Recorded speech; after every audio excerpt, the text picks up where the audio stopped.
नमस्कार, देवभूमि उत्तराखंड देख रहे हैं आप। आपके साथ मैं हूं हर्ष त्यागी। मसूरी पेयजल की समस्या को देखते हुए पूर्व कैबिनेट मंत्री गणेश जोशी द्वारा केंद्र से 144 करोड़ रुपए की मसूरी यमुना पेयजल योजना को स्वीकृत कराया गया। पहाड़ों की रानी मसूरी में इन दिनों 144 करोड़ की लागत से मसूरी यमुना पेयजल योजना के तहत पेयजल लाइन बिछाने का काम किया जा रहा है, जिसको लेकर मसूरी के कई संपर्क मार्गों के साथ मसूरी के माल रोड को पेयजल लाइन डालने के लिए खोदा जा रहा है। वहीं कई क्षेत्रों में पेयजल लाइन डालने के बाद सड़क का निर्माण कार्य नहीं कराया गया, जिससे लोगों को भारी परेशानी का सामना करना पड़ रहा है। आपको बता दें कि माल रोड को नियोजित तरीके से नहीं खोदा जा रहा, जिससे पानी, बिजली और टेलीफोन की लाइनें क्षतिग्रस्त हो गई। मसूरी के वरिष्ठ बीजेपी नेता और सीनियर सिटीजन मदन मोहन शर्मा ने इसकी शिकायत की है, मगर इस पर जल संस्थान के अधिकारियों की कोई प्रतिक्रिया नहीं मिली है।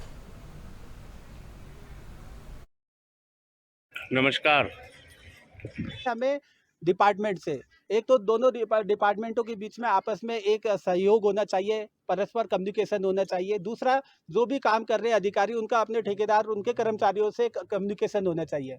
आज सुबह जब मैं कल मसूरी पहुंचा तो मदन मोहन शर्मा जी ने की हालत हमने देखी कि वो पड़ोसियों के होटल से पानी ले रहे हैं। एक सीनियर सिटीजन है, हार्ट के पेशेंट है। ये तो शर्म वाली बात है हम लोगों के लिए। जब हमने उत्तेजित होकर आगे कदम उठाया तो तब जाके उन्होंने इतना तेज एक्शन लिया। मगर गजब की बात है कि आज सुबह से एई का नंबर नहीं लग रहा है। जल निगम एई का नंबर सुबह से नहीं लग रहा है और जल निगम जेई ने कम से कम 10-12, जब मैंने उन्हें 10-12 कॉल करी तो तब जाके उन्होंने 13वीं-14वीं कॉल। जनता की भलाई के लिए लाई है, लेकिन आम जनता को ही कष्ट होने लगे तो अधिकारियों को सचेत होना चाहिए। मेरी पहली कंप्लेंट 5 दिन पहले की नोट है जल संस्थान के कार्यालय में, दूसरे दिन फिर है, तीसरे दिन फिर है। लगातार आप रजिस्टर कंप्लेंट का देखें, 5 दिन से कंप्लेंट नोट है। जब आज 2 दिन पहले ये भट्ट जी वापस आए, इनसे कहा गया तो ये इन्होंने जाके कार्यालय में दोबारा कंप्लेंट करी और फिर बात करी, तो कुछ कार्य मुझे प्रगति पे होता हुआ दिख रहा है। आप मेरे घर के बराबर में लक्ष्माउंट होटल और वैली व्यू होटल है, दोनों से जाके पूछिए कि रोज बेचारे 2 बाल्टी पानी देके जाते हैं या नहीं देके। बहुत बड़ी बात पर है। दिक्कतें हो रही हैं लोगों को, उसको किस तरीके से देख रहे हैं? अगर बात करी जाए तो आपको 20 मार्च तक का टाइम दे रखा है माल रोड को, तो निपटा पाएंगे आप? बिल्कुल निपटा देंगे। जहाँ जहाँ पे हमें जो है लगता है कि दिक्कत है, जैसे बिजली वालों से बात चल रही, जलस्थान वाले वो बोल रहे हैं हमारी लाइन यहाँ पे, वहाँ पे हम जो है मैनुअल कर रहे हैं। बहुत सी जगह उनको भी नहीं मालूम, हमें भी नहीं मालूम, मशीन चल रही है, नीचे कुछ दिखता नहीं है। वो जो है निकल जाता है, फिर उसके बाद हमारा प्लम्बर जो है रिपेयर कर देता है। ये भी रिपेयर हुआ था, फिर उसके बाद जो है जैसे मशीन चली इस पे, ये बैठ गया। जो है स्वाभाविक बात है, जो खोदा है वो बैठता भी है, इस पे वजन पड़ा वो बैठ गया और जो है कल टूट गया वो आज जो है। कांग्रेस के दिग्गज विधायक दल के नेता प्रीतम सिंह चक्राता से 5 बार विधायक रह चुके हैं। चक्राता विधानसभा से जहां कांग्रेस पार्टी के प्रत्याशी प्रीतम सिंह ने लगभग 9300 वोटों से जीत हासिल की है, वहीं उनके पछवादून आगमन पर जगह जगह पार्टी के पदाधिकारी और कार्यकर्ताओं ने उनका भव्य स्वागत किया। वहीं चक्राता क्षेत्र विधानसभा के कालसी में कार्यकर्ताओं में भारी जोश दिखाई दिया, जिसको लेकर होली और दिवाली एक साथ मनाई गई। कांग्रेस के कार्यकर्ता सड़कों पर झूमते गाते नजर आए, वहीं अबीर गुलाल रंग उड़ाते एक दूसरे को रंग लगाते जश्न मनाते नजर आए। आपको बता दें कि प्रीतम सिंह ने सहिया में चालंदा देवता के दर्शन किए और माता का आशीर्वाद लिया।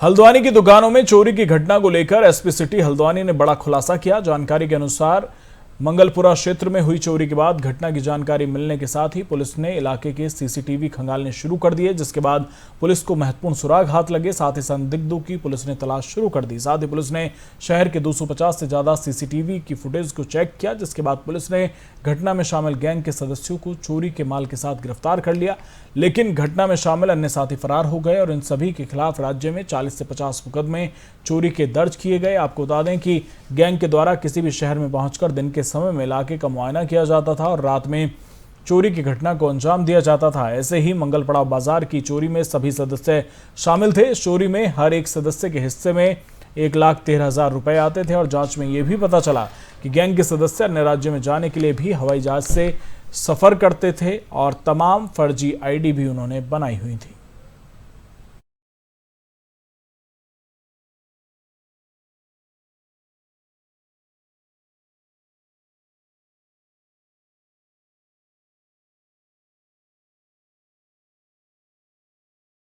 रुड़की में हरिद्वार रोड पर आरआर सिनेमा में द कश्मीर फाइल्स फिल्म को देखने के लिए पहुंचे हिंदू संगठनों से जुड़ी साध्वी प्राची ने फिल्म देखने के बाद कश्मीर में कश्मीर पंडितों के साथ हुई घटना की सच्चाई बताई और कहा कि आज हम कश्मीर में हिंदुओं के साथ हुई घटना की सच्चाई देखने के लिए आए और कश्मीर की सच्चाई को देखने के बाद हमें काफी दर्द महसूस हो रहा है, लेकिन जिन लोगों के साथ घटना हुई उनकी स्थिति को समझते हुए हमारी भी हिम्मत टूट गई। इतना ही नहीं, साध्वी प्राची ने प्रधानमंत्री से द कश्मीर फाइल्स को जल्द ही टैक्स फ्री करने की मांग की और कहा कि फिल्म को सभी कॉलेजों में सभी बच्चों को दिखाना चाहिए और कहा कि लाखों कश्मीरी पंडितों के साथ इतना बड़ा नरसंहार हुआ लेकिन फिर भी सरकारें चुप रहीं।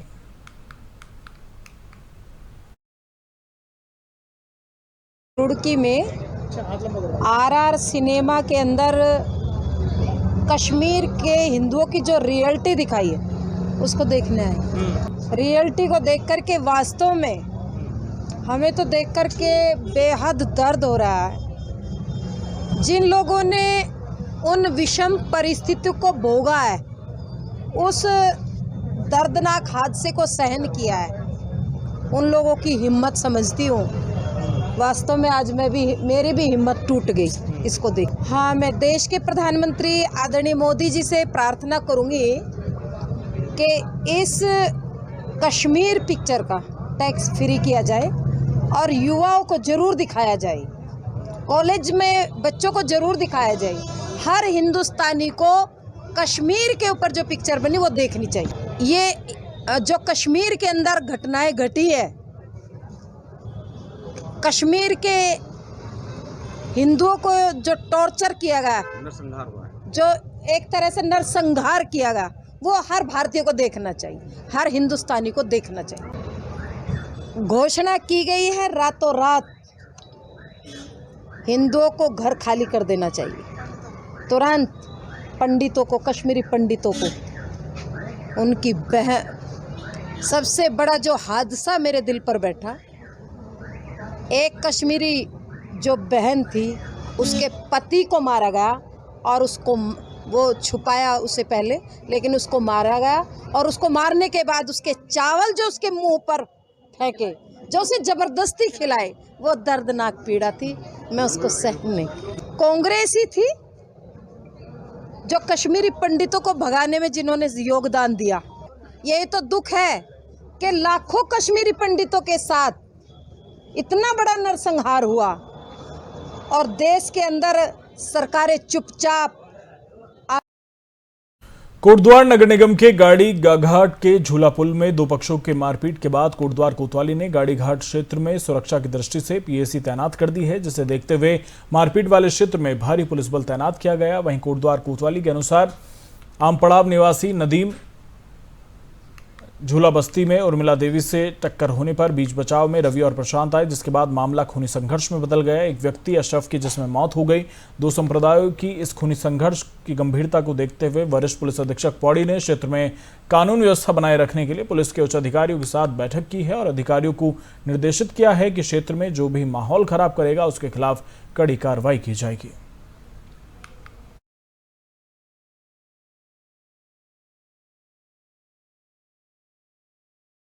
और पीएसी की तैनाती कर दी गई है। आपको बता दें कि मामूली विवाद था जो संघर्ष में बदल गया, जिसमें एक व्यक्ति की मौत हो गई, जिसके बाद से ही इलाके में तनाव है और पुलिस बल और पीएसी की टीम वहां पर तैनात की गई हैं और साफ निर्देश यहां पर जारी किए गए हैं कि अगर कोई भी माहौल खराब करने की कोशिश करता है तो उसके खिलाफ कड़ी से कड़ी कार्रवाई की जाएगी।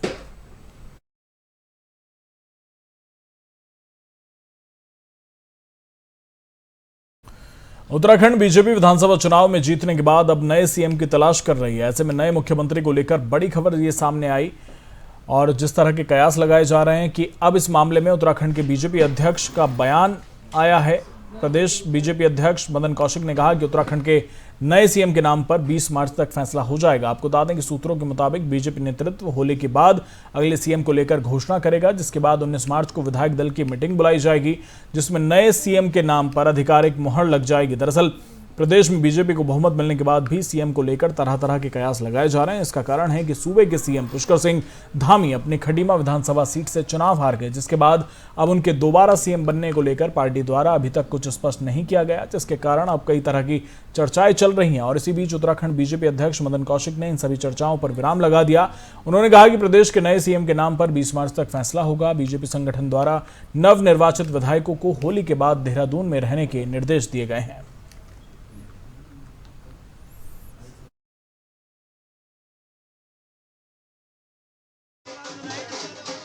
संभवी धाम में एक होली के कार्यक्रम के आयोजन में आने का अवसर मिला, पूज्य संतों का आशीर्वाद लिया और मेरा सौभाग्य है कि मुझे संतों का हमेशा आशीर्वाद रहता है।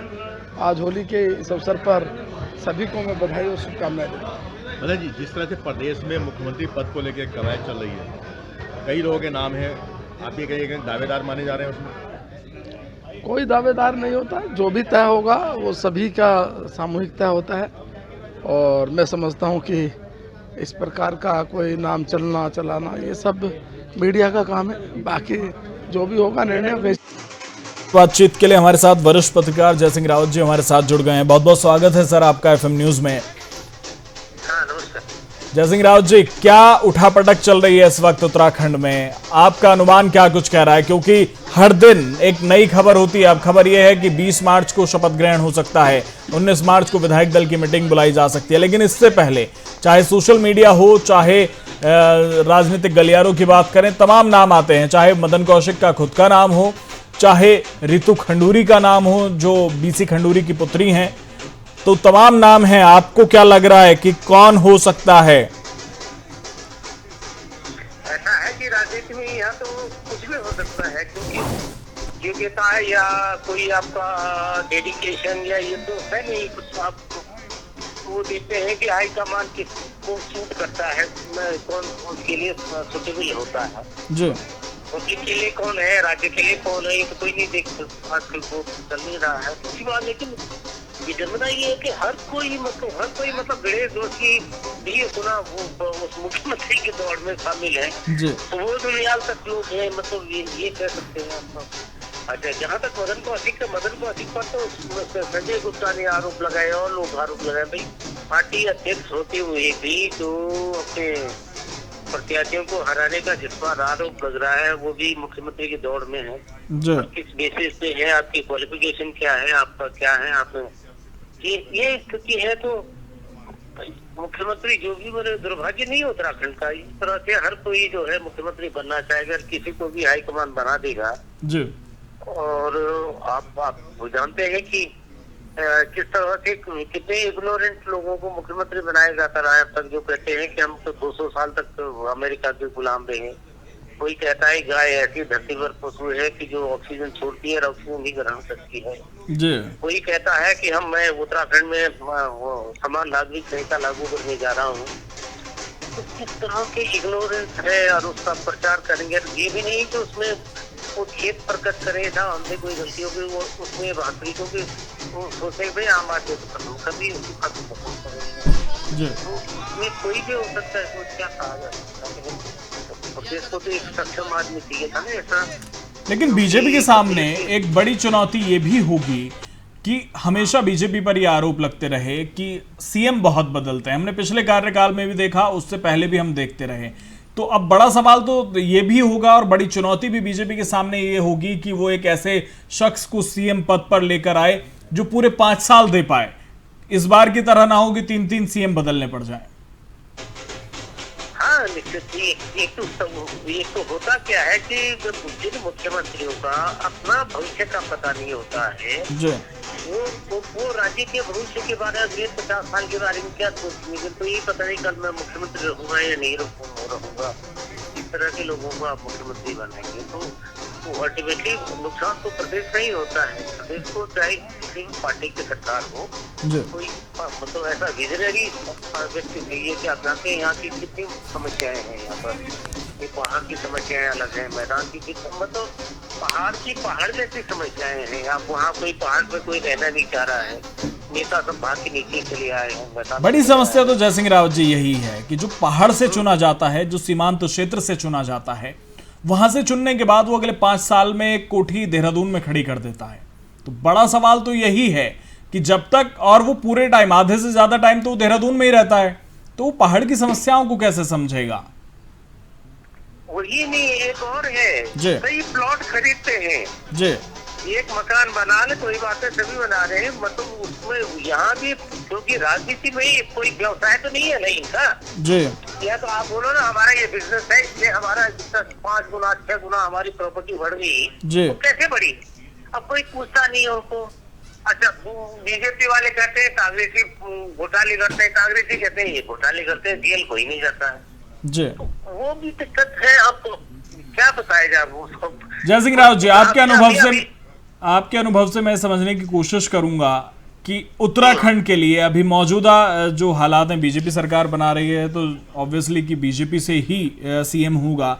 मौजूदा समय में कौन बेहतर उत्तराखंड को संभाल सकता है? देखो, एक तो अच्छी बात ये हुई इस समय कि हंग नहीं आई।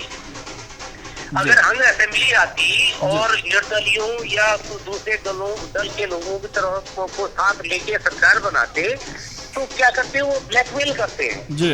और जिनके सपोर्ट से सरकार बनती है उन पर न तो नजर रख सकते हैं, उनको अपना नियंत्रित कर सकते हैं जी। और पार्टी अपने कम से कम अपने पार्टी के पास है, वो अपने मंत्रियों पर नजर रख सकती है, उनको नियंत्रित कर सकती है। लेकिन निर्दलीय आएंगे या दूसरे पार्टी वाले आएंगे, उनको उन पर कैसे नजर रखेंगे जी। तो वो अच्छा हुआ इस समय कि कम से कम एक पार्टी की और क्लियर नजर। लेकिन जो भी मुख्यमंत्री कर रहे हैं कम से कम 5 साल तो चले। 5 साल न चलने की वजह से क्या होता है कि जो राजनीतिक जो अस्थिरता होती है, ब्यूरोक्रेसी भी समझती है कि अरे ये कितने आज गया, कल गया, परसों गया, ये स्थिति होती है। अभी जैसे अब आप लगाओ, जैसे गांधी जी ने 500 के 600 घोषणाएं की थी। अब लेकिन ब्यूरोक्रेसी को मालूम था ये कितने आएंगे, ये दोबारा नहीं आएंगे, नहीं लागू भी हो। अब इसी तरह जो राजनीतिक अस्थिरता की वजह से होती है, यार ये सब करने में पता नहीं कल रहते हैं नहीं रहते हैं, तो लोकतंत्र कमजोर होता है। और जो लोग है ब्यूरोक्रेसी जो हावी हो जाती है, तो वो दिक्कत होती है।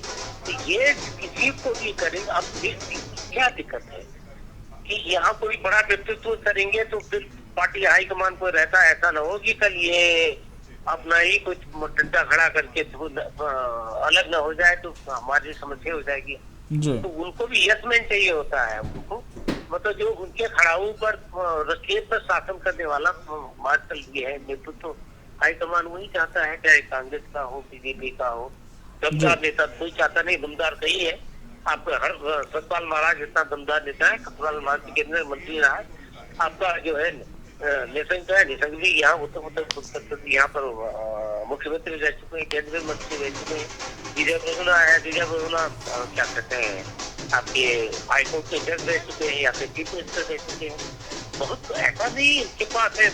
वो मुन्ना सिंह चौहान आप जानते हैं, मुन्ना सिंह चौहान जैसा व्यक्ति आप बताओ, इतना मतलब अनुभवी मंत्रालय भी नहीं मिलने को तैयार है उन्हें तो। हाँ, तो ऐसे लोग नहीं चाहिए होते उनको जिससे घोड़े की टांग तोड़ने वाले लोग चाहिए, या उनको जो कहेंगे हाँ जो जिनके दिमाग की जो चिप निकली हुई होती है वो चाहिए, जिनको चाहिए हाजिरी करना, जिनको जयकारे लगाने होते हैं वो चाहिए होते हैं। लेकिन राज्य का भला उसमें तो नहीं होता। ठीक है, बहुत बहुत शुक्रिया जय सिंह राव जी तमाम बातचीत के लिए।